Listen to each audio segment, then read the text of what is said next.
What's up, everybody? Welcome to Motivation with Edge presents Raising My Daughter in This Fucked Up World, part 18, Love Yourself Most. So we're doing all these videos, what's the most important thing, what matters to me, because this is my relationship with my daughter. I don't know how many people watch this or are taking any relevant steps to implement some of these things in their own life. But I was talking about my daughter the other day.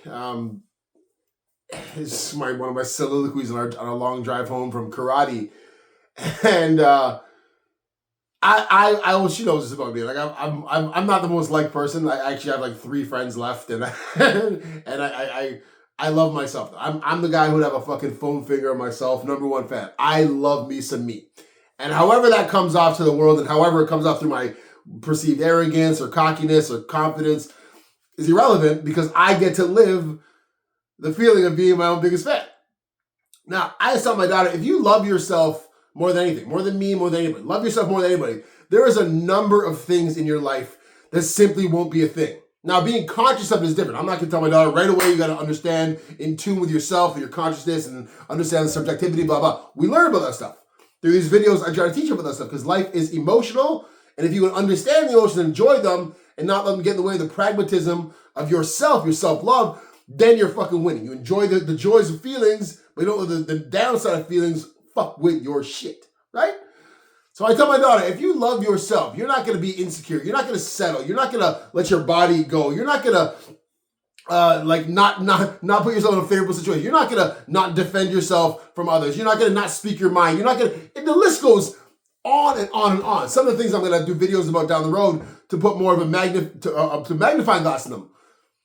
But the truth of the matter is, if you look at your daughter, all right, for all of us men who understand at least enough of how difficult it must be for them to live in a world of more superficiality, more eyes on them, more expectation, whatever it is,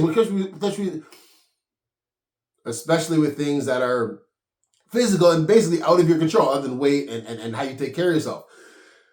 To be able to not look at that, the importance of loving yourself first. There are so many things. Listen, I get the life. People get depressed and people get fucking anxiety, people all these things down the road. I don't know what the baseline, the foundation of their life is. I don't. I have no idea. But I mentioned in the last video about like how much respect people probably don't have for their parents. Like if you actually ask them properly, the proper questions. I don't know how many people are telling their kid to actually love themselves first. Because every parent from what I gather is more fucking stressed out about making sure they don't make them look bad, right? Making sure you're adhering to some sort of educational, career, cultural, fucking all these standards that a child's supposed to have for somehow it makes their life better. I don't think that's even close to the truth. People will justify, well, I love my life and me and God and me and this and me and my politics and me and my CEO position. Sure, what the fuck? I cannot imagine your baseline of someone else's expectations, it's going to fucking lead to a great life. So when you look at your child, you look at the beautiful, beautiful, my daughter, like I said, she looks like a fucking movie star. Just look at her beautiful face. Love yourself first. Put up get the foam finger with your goddamn name on it, #1 fan. Love yourself first. I'm telling you from my experience. Again, it seems like by the day I'm having more enemies, more people I just can't stand, more friction. And it's friction, again, pragmatic friction, not, oh, I hate my life. I love my life. But I'm realizing more and more as I get older, maybe I'm a different kind of cat. But that different kind of cat loves himself so fucking me, man. And I want my daughter to be the same fucking way. Love herself so much, love herself more than anything else, and life has a different pattern than the bullshit of other people. Thank you so much for your time. Like, share, subscribe. I really appreciate the views. Whoever's taking the chance to look at this and trying to implement, and DM me if you have any questions. I do coaching, that kind of stuff. I know it's not important to some people, but I love talking about this stuff. It's not me trying to get a money grab. I actually love social shit, and I actually love my daughter, obviously, and it works well together. Take care, guys.